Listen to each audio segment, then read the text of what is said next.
2023 সালের 21শে মার্চ থেকে 24-এর 23শে সেপ্টেম্বর 18 মাস পর তিহার জেলের বাইরে অনুব্রত মণ্ডল। আজকে আপনাদের জানিয়ে রাখি এই মুহূর্তে তিনি বাইরে বেরিয়ে এসেছেন। আগামীকালই তার বীরভূমে ফেরার কথা। জেলের 3 নম্বর তিহার জেলের 3 নম্বর গেট দিয়ে বেরিয়েছেন অনুব্রত মণ্ডল।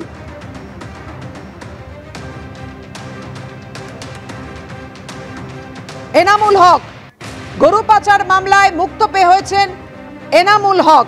অনুব্রত মণ্ডলকে গরু পাচার মামলায় 2022 সালের 11ই আগস্ট গ্রেফতার করে সিবিআই। প্রথমে আসানসোল জেল, তারপর দিল্লির তিহার জেল মিলিয়ে প্রায় 2 বছর বন্দী থাকলেও বীরভূমের জেলা সভাপতির পদেই বহাল থেকেছেন অনুব্রত মণ্ডল।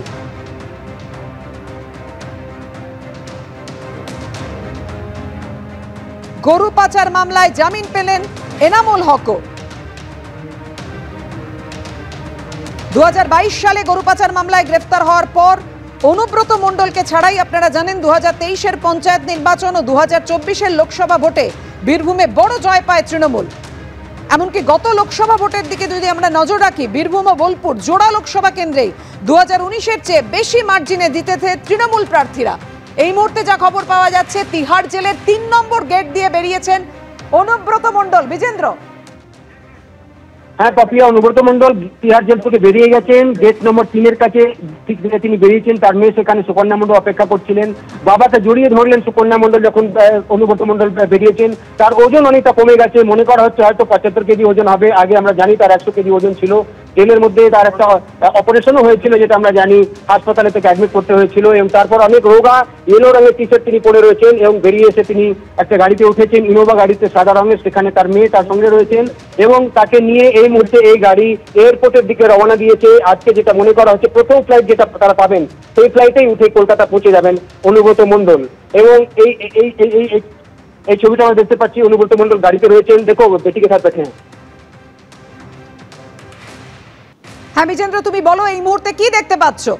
হ্যাঁ, সেই গাড়িতে আমরা দেখতে পাচ্ছি ঠিক পেছনের সিটে ইনোভাতে অনুব্রত মণ্ডল এবং সুকন্যা মণ্ডল রয়েছেন এবং গাড়ি স্টেট এখন বেরিয়ে যাচ্ছে এয়ারপোর্টের দিকে। এবং যেটা আমরা দেখতে পাচ্ছি, 2টো টিকিট বুক করা হয়েছে অনুব্রত মণ্ডল এবং সুকন্যা মণ্ডলের জন্য।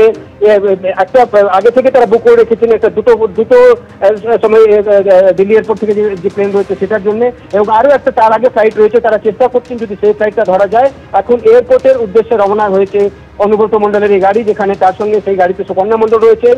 তার অনুগামীরাও এসেছিলেন, তারাও কিছু এয়ারপোর্টে যাওয়ার চেষ্টা করছেন অন্য গাড়িগুলোতে। কিন্তু এই মুহূর্তে ফুল নিয়ে অনেকে দাঁড়িয়েছিলেন অনুব্রত মণ্ডলকে যখন তিনি 18 মাস এই তিহার জেল থেকে মুক্তি পেয়ে বেরোলেন, তাকে ফুল দিয়ে স্বাগত জানানো হলো।